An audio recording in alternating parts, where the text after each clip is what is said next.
Ja Leute, heute kam wieder ein kleines Päckchen aus China und da war eine kleine Bewegungsmelderlampe drin.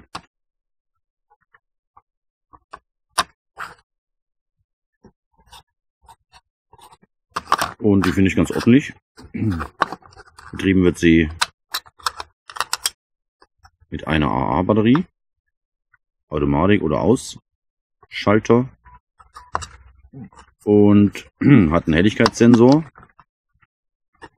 Und man kann auch schön kleine Schräubchen innen anbringen. Und Bewegungsmelder zu sehen.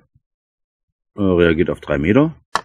Eine lustige Sache für den Garten oder für eine Treppe oder sogar fürs Auto. Probieren wir heute mal aus, was die 4 LEDs da bringen.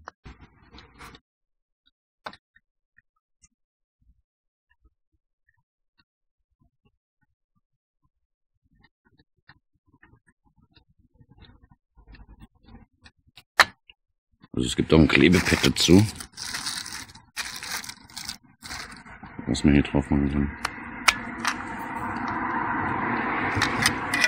Oh. Die Lampe ist als Bewegungslicht gedacht und hat eben auch nur die entsprechende Helligkeit. Und nach Erkennung schaltet sie sich nach 6 Sekunden wieder ab, beziehungsweise das Videolicht jetzt hat natürlich den Helligkeitssensor erwischt.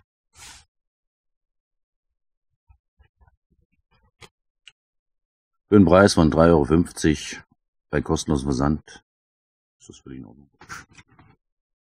Ja, und wenn man sowieso gerade beim Billig-Shopping ist, in eBay, findet man auch diese netten S-Karabiner aus Kunststoff.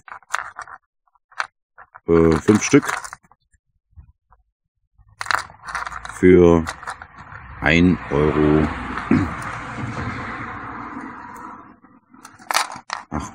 €. Ganz nette Sache. Schlüsselanhänger, Leine spannen.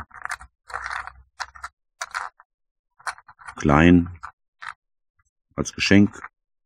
1,40 € und kostenloser Versand direkt aus China. Versanddauer war etwa so 1,5 Wochen.